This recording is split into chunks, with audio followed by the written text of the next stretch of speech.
Jusqu'à ce que l'homme paralysé depuis 3 ans se lève de son fauteuil roulant. Les invités du mariage ont été totalement choqués. La petite amie était encore plus incrédule en assistant à la scène. Un ancien camarade de classe a insisté sur le fait qu'il devait simuler son rétablissement et a exigé qu'il fasse quelques pas, pour prouver qu'il n'était plus handicapé. L'homme a non seulement marché normalement, mais a également mis le fauteuil roulant de côté, alors que tout le monde se demandait pourquoi il avait fait semblant d'être handicapé. L'ancien camarade de classe l'a accusé d'avoir simulé sa blessure pour gagner la sympathie de sa petite amie. La petite amie a cru les affirmations de l'ancien camarade de classe. Convaincue que l'homme l'avait trompé pendant 3 ans en feignant d'être handicapé, elle a exigé 1 million d'euros à titre de compensation pour sa jeunesse gâchée, menaçant de dévoiler son hypocrisie s'il refusait. Pour se venger de sa petite amie qu'il avait trompée avec son ancien camarade de classe, l'homme a révélé qu'il avait dépensé 31 millions d'euros à son hôpital royal il y a 3 ans pour un traitement. Il a expliqué qu'il avait été blessé en la sauvant. Maintenant, il a exigé qu'elle lui rembourse les frais médicaux. Cependant, personne n'a cru l'histoire de l'homme, car l'hôpital royal n'accepte que les riches, les puissants et les fonctionnaires. Un homme pauvre comme lui ne peut pas être admis à l'hôpital royal. Sa petite amie a immédiatement appelé la police,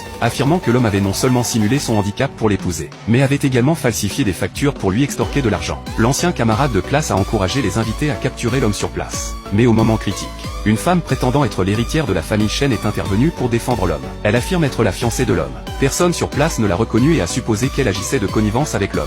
Soudain, un jeune homme a déclaré que son père était un cadre du groupe Chen.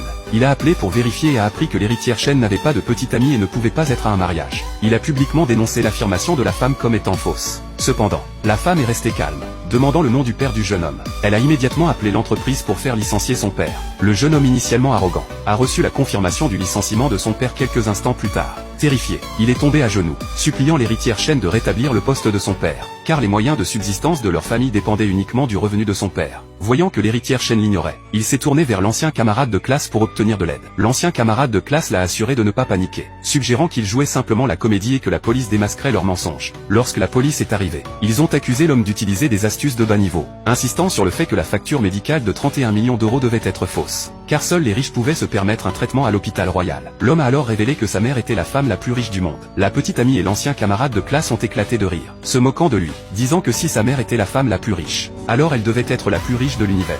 Même la police était impatiente d'examiner les factures, s'attendant à découvrir une importante affaire de fraude. À leur grande surprise, chaque facture portait le sceau officiel de l'hôpital royal. Tout le monde a réalisé que les factures étaient authentiques.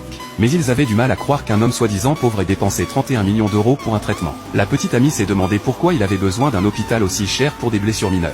À son insu, l'homme avait minimisé ses blessures pour éviter qu'elle ne s'inquiète, demandant à sa mère de lui dire que ce n'était qu'une blessure mineure. La petite amie a elle-même passé en revue la liste des traitements. Elle a découvert que l'homme avait été gravement blessé, entraînant une paralysie totale. Maintenant debout comme si rien ne s'était passé, il n'a toujours pas réussi à convaincre tout le monde. La petite amie a insisté sur le fait qu'il mentait. Même l'héritière Chen était curieuse de connaître la vérité. L'homme a alors appelé sa sœur, lui demandant d'amener le directeur de l'hôpital royal sur le lieu du mariage. Il a promis que dès que le directeur arriverait, tout le monde saurait s'il mentait.